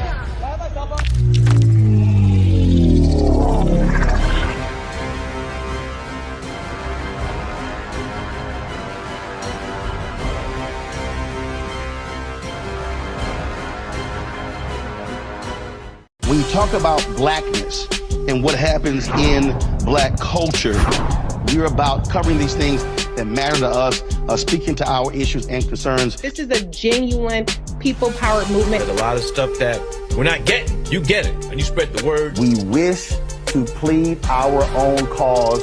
Too long have others spoken for us. We cannot tell our own story if we can't pay for it. This is about covering us. Invest in black-owned media. Your dollars matter.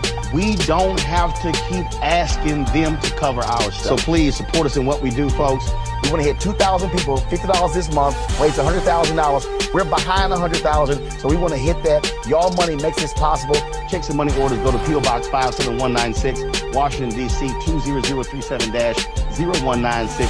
The Cash App is $RM Unfiltered. PayPal is R Martin Unfiltered. Venmo is RM Unfiltered. Zelle is Roland at RolandSMartin.com. When we invest in ourselves, we're investing in what's next for all of us. Growing, creating, making moves that move us all forward. Together, we are black beyond measure. Can you believe the nerve of these Republicans? They only want to block progress for our community. They talk about cutting Medicare and Social Security. They played politics with veterans' health care. They voted against the George Floyd Justice and Policing Act and funding for our HBCUs, and against lowering prescription drug costs for our seniors. These Republicans keep trying hard to stand in the way, but President Biden, Vice President Harris, and Democrats won't let them. They are delivering for us. The Democratic National Committee is responsible for the content of this advertising. When we invest in ourselves, we all shine. Together, we are black beyond measure.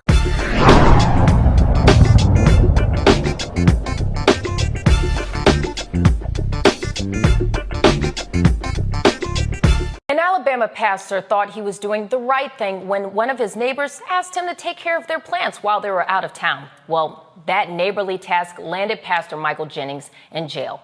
Here's how it all went down. Hey man, how's it going? Pretty good.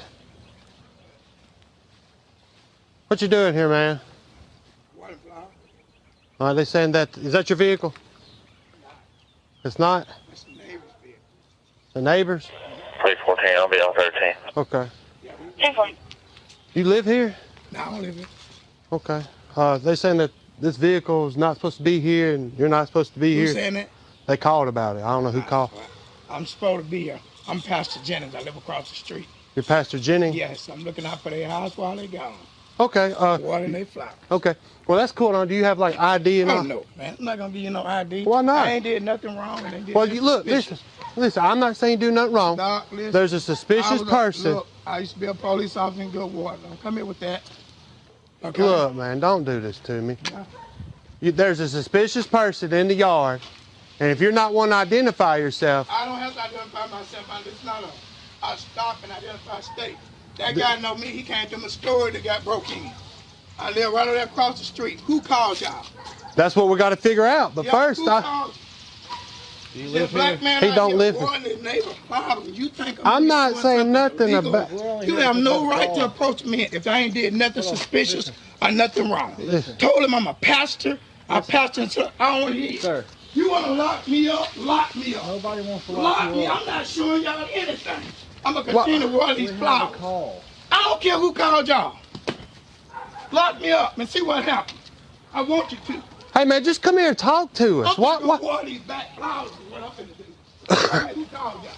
Well, if you would let us talk to you, we can figure stuff out. You know, you're going to catch an obstruction charge if you keep walking away. You can do whatever you want. Do it. Do it. We're just trying to talk to you, man. Come here. 313, 314, 5. 10-4. We got one that's not listening to us. Look, man, let me see your phone. Let me see your phone, dude. Just calm down, okay? No. Stop. I like this. Okay. We're just trying to talk to you and see. I don't want to argue with you, okay? All right, go ahead and do what you got to do, Doc. Do what you got to do. Go on and lock me up. Look, just have a seat. It's already not locked up. You're just. It's already a lawsuit, Doc. Yes, sir. It's already a Okay. lawsuit. Just have a seat, okay? Okay, already a lawsuit. Pastor Michael Jennings and one of his attorneys, Joy Travis, joins us from Alabama. I am so sorry that you had to experience this and go through this. I mean, you literally just showed up to do a neighborly favor. You were watering their flowers. I don't know how suspicious that can be, but someone thought it was suspicious and called the police. When you were watering the flowers and they first approached you, what was going through your mind? Well, I kind of knew when he pulled up, he pulled around back instead of pulling in the front. I knew then that it was going to be something to it. He pulled around back, then walked around front as though he was going to sneak up on me or catch me doing something. And he began, the way that he started asking his questions, you know, you supposed to be here, what are you doing here? You know, I think that could have been handled another way, you know. And what was going through your mind? Because you did state that you were in law enforcement earlier in life. So what was going through your mind? Were you anxious? Were you like, no, what were you feeling? I kind of know that I knew the law and what he was doing was wrong. He was actually trespassing, and he wanted ID, and I wasn't gonna give him no ID, which I didn't have ID on me. But I know once they get you in the system, you know, they'll put it down as burglary, suspicion of burglary, or something like that, and you're in the system once they get that ID and call it in, whether you're guilty or not. Now, one of the things I wanted to ask you, you said that you told officers you had a background in law enforcement and that you did not have to produce your identification because you had not committed a crime. So what did they tell you their reasoning was for arresting you? Was it because you wouldn't show them your ID? Well, if you look at the video, you'll see that after they questioned me and they took me around back, that's when they arrested me. When I went around back, one of the officers came up.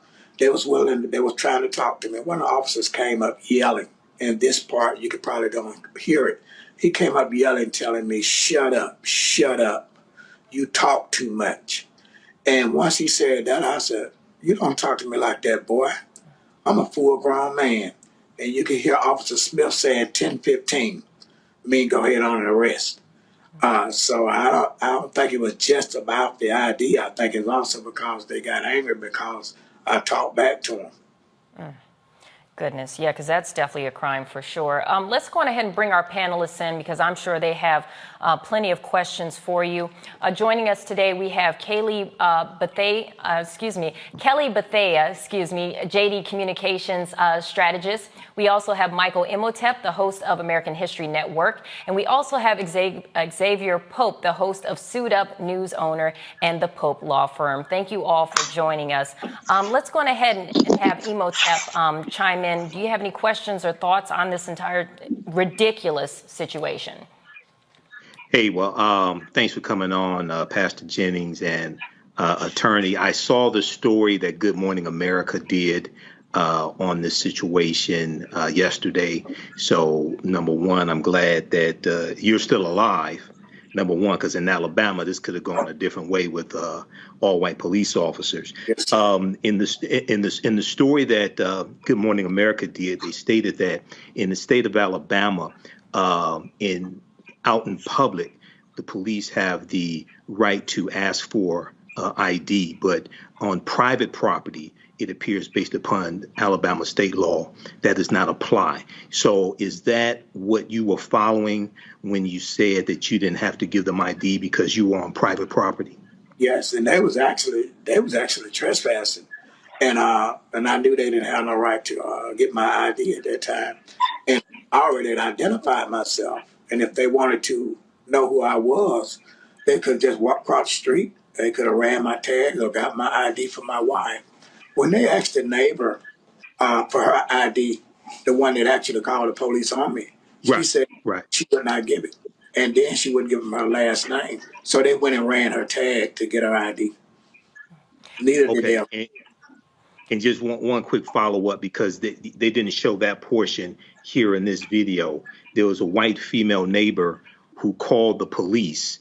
You knew the white female neighbor. She came over and the police automatically took her word for what happened, but didn't take your word for what happened. Okay. In the story from Good Morning America, they said that the police still arrested you even after the white neighbor exonerated you. And then a month later, the charges were dropped. Can you or the attorney explain why did the police still arrest you after the neighbor came over and said, I'm the one that called, I know who he is, he lives across the street, she exonerated you? Can anybody explain that? Mr. Doyle, I would like to explain.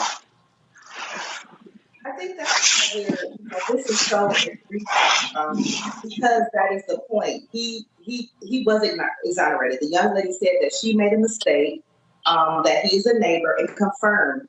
There was no probable cause of any type of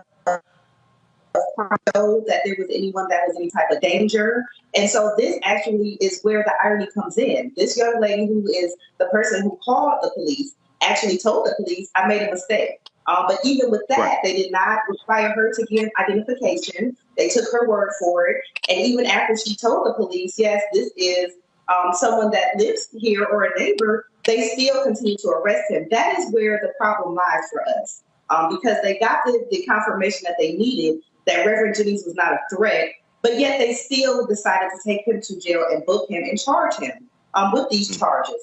Even after that communication, Reverend Jennings, Pastor Jennings' wife, brought his ID, and they still refused to release him or acknowledge that, he is who he was. And we see the first thing in the video, within the first 10 seconds, he says, I'm Pastor Jennings, I stay across the street. That's the question. Why did they continue to press forward with these charges when there was nothing being done and we're on private property? There's no issue here as far as anything that's a crime being committed.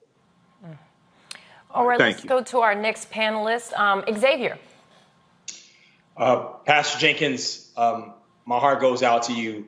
Jennings. Minding your own business, doing something fine for a neighbor, and you have a neighbor that's not neighborly. Is there any reason why the woman that called the police on you all of a sudden did not recognize you? What was your relationship with her? Is there any reason what would prompt her to do what she did? And then kind of waffle back and forth whether you were quote unquote allowed to water the lawn of the neighbor. And then another question as to in terms of why would the police would even assume that if you are not in a vehicle, that you're across the street watering a lawn, that you would even have ID on your person in the first place?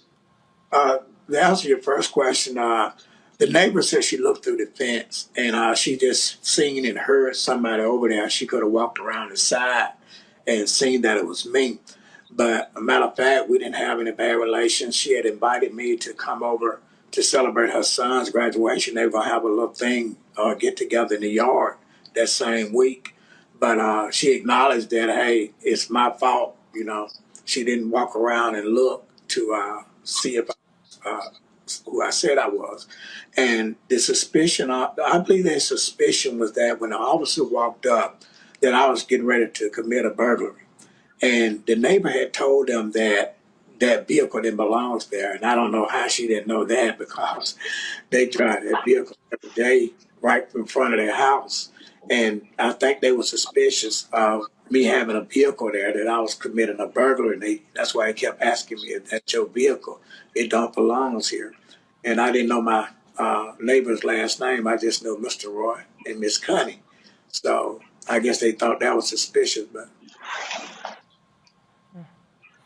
I actually have a question for Attorney Travis. Now, it's stated that after this incident occurred that the charges were dropped. So legally, is that kind of an admittance of them doing something wrong? Is that their way of admitting, yeah, we messed up, so we're dropping this? Can you kind of explain a little bit about that?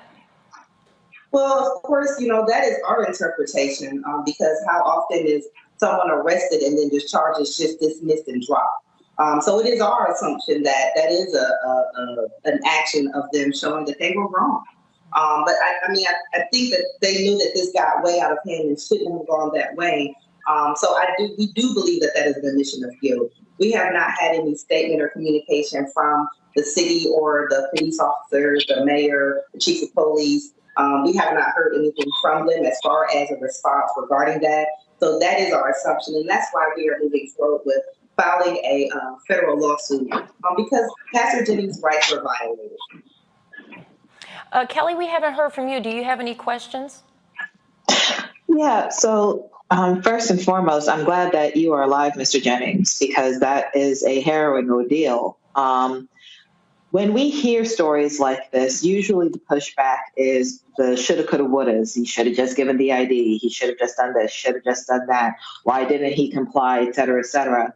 But at the end of the day, you are a former law enforcement officer. You are a pastor. You are minding your business. And it doesn't matter how amenable you are to officers' instructions or not, it always feels like you're in a catch-22. Meanwhile, the person who made the phone call and made the mistake gets off scot-free. So my question to you is, how do you feel about the talks now of possible ramifications for people who make this mistake of calling before doing their due diligence and making sure that the person is supposed to be where they're supposed to be? Well, I think people like that should investigate. And one thing, if people would just mind their own business in a lot of situations, a lot of these things wouldn't arise. And for us complying, it doesn't matter if anybody know the history of Alabama and the greatest civil rights thing in Alabama. It doesn't matter if you do comply. NBC just did a report. 61% of blacks that comply are still disrespected. So it really don't matter if you comply. You can crawl, you can lay down, and you can end up like George Floyd. It don't matter if you comply. They feel like they're in control and they're going to do what they want to do. And I think because of the fact that I talked back, that made them more angry than anything. But they're supposed to be public servants, to serve and to protect. Attorney Travis, is there anything moving forward? What's next? Well, of course, we are preparing to draft and file in federal court because this is a blatant violation of our client's constitutional rights. We haven't heard anything back from the city at this point. We have not made communication with them or tried to make contact. But we are just preparing to move forward to try to get justice for Pastor Jennings because what happened should not have happened. There are a lot of things that could have been done differently. Things like training that could help in these situations that we continue to see day after day that are happening in not just Alabama. Training to police officers. There was a question about holding the neighbor accountable. I'm not sure what can be done as far as that, but there needs to be something done so that we can have people think a little bit harder about just making allegations about things that they don't know about. Pastor Jennings said it perfectly, to just people to keep in keep to themselves. But we are just preparing to amp things up to file this complaint. We've got a lot of response from citizens across the country, that are just really upset with this. So there could potentially be some type of effort to show support for Pastor Jennings in public. And so we are looking towards what that may look like. But at this point, we are just trying to make sure Pastor Jennings is able to cope because every time this video is played, I'm sure it evokes some type of trauma from the experience of this that did not have to occur. So right now, we are just trying to make sure Pastor Jennings has the stability that he needs so that he can continue to be a resident in his community that helps others and make sure that this does not happen again in his community or anywhere else. And Pastor, do you have any fear for your safety Do you have any concerns that now that you're coming out with this story that you may face some backlash? Well, not concerning the story coming out, but I had a lot of my friends who are Caucasians come and tell me just be careful because this city have killed 3 black men. They shot a 14-year-old in the back. They shot another one in the head. And they killed a guy at a gas station. They have killed 3 black men in this city over the past 30 years. So they was letting me know, just be careful, watch your back. They was concerned about me. And when my wife went to visit in Florida, when I was here alone, I started thinking, it was kind of a little bit of a paranoia. I started putting a chair behind my door. I armed myself because I know that anything can happen. So it makes you think. It gets you a little paranoid. You know, and it's sad that these kind of cases seem to keep happening. We had a guest on yesterday who spoke about she was just cutting her lawn and she had to deal with some issues of racism. And it goes to show that it makes you question whether you should be nice and do nice things for people, because here it is, you're doing a good deed for someone, literally just watering someone's flowers, and this is the end result. And so it almost makes you feel like, you know, or at least myself, wonder, like, should we keep doing nice things for people because this is what happens, this is how you're rewarded. Again, I'm so sorry that you had to go through this, but I appreciate you joining us and sharing your story. All right, folks, back to our Roadmark Unfiltered video in just one moment. When we invest in ourselves, our glow, our vision, our vibe, we all shine. Together, we are black beyond measure. Folks, Black Star Network is here. Hold no punches! I'm real revolutionary right now. Support this man, Black Media. He makes sure that our stories are told. Thank you for being the voice of Black America, Roland. Stay black. I love y'all. All momentum we have now, we have to keep this going. The video looks phenomenal. See, this difference between Black Star Network and black-owned media and something like CNN. You can't be black-owned media and be scared. It's time to be smart. Bring your eyeballs home. You dig?